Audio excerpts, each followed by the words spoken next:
Task Force de não alargar o número de vacinados através do aumento do tempo entre a primeira e a segunda dose. Para explicarmos porque é que foi tomada essa decisão? Essa é uma matéria, portanto, muito presente. Boa noite e muito obrigado pelo convite. O que está em causa foi, portanto, uma discussão técnica da necessidade de aumentar o ritmo de vacinação e uma proposta para aproveitar, digamos, o prazo de intervalo entre tomas de uma das vacinas, de 21 para 42 dias, que foram os prazos usados nos ensaios clínicos. A decisão, de facto, foi solicitar não tomar uma iniciativa isolada em Portugal nesse sentido, mas de acordo também com outros países e de forma articulada, solicitar à Agência Europeia do Medicamento que produzisse uma recomendação nesse sentido, depois de analisar a informação dos estudos clínicos que existem, o que está a acontecer neste momento. Aquilo que foi feito foi aquilo que na altura comunicámos, uma otimização da gestão de estoques. O que é que isto quer dizer? Até há 2 semanas, portanto, nas primeiras 2 semanas do processo de vacinação, guardávamos sempre 3 semanas de número de doses equivalente a 3 semanas. O que é que isto quer dizer? Quem foi vacinado na primeira semana, ainda, portanto, na última semana de dezembro, imediatamente ficaram em armazém as doses correspondentes para a segunda toma 3 semanas depois. Aqui, a partir, portanto, de meados de janeiro, ficámos apenas com uma dose em estoque, ou seja, na prática vamos confiar que as empresas vão manter o ritmo de entregas como tem acontecido e vão aumentá-lo até progressivamente, no sentido de garantir que temos doses suficientes para a segunda toma. Já tem uma previsão de quando é que chega o primeiro carregamento de doses da vacina da AstraZeneca? E quanto é que chegará e quando? Cerca de 113 mil doses, salvo erro, dia 9 de fevereiro. Mas, portanto, esta questão do alargamento, esta que fizemos em Portugal, foi, portanto, conseguir antecipar a vacinação, nomeadamente dos residentes em lares, que estava prevista para terminar a primeira toma apenas em meados de fevereiro e terminou já esta semana, com exceção, naturalmente, dos casos onde há surtos. Está a falar de todos os lares no país, Sr.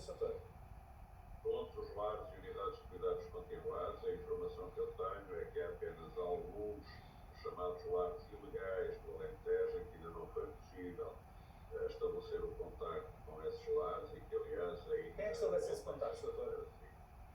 Diga? E da outra sexta-feira foi pedida a colaboração da Segurança Social e da Proteção Civil para as unidades de saúde conseguirem chegar a esses lares e estabelecer contacto com os seus responsáveis.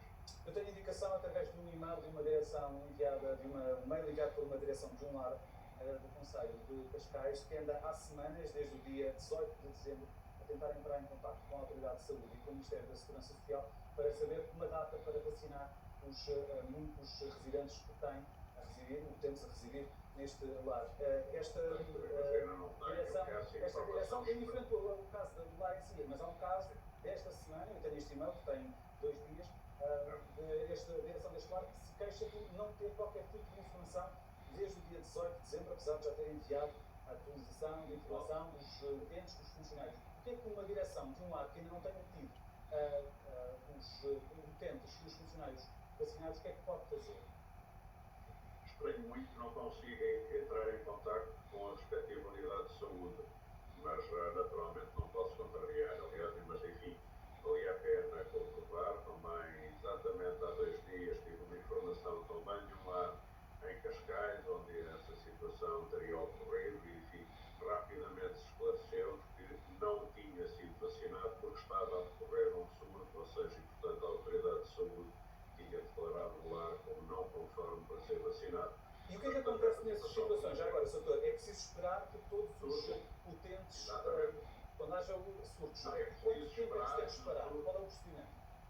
É preciso esperar que o surto seja declarado como extinto. Isto não tem rigorosamente nada a ver com o processo de vacinação. As regras, digamos, para um surto ser declarado extinto, aliás, também estão em revisão. Portanto, neste momento é 28 dias após o último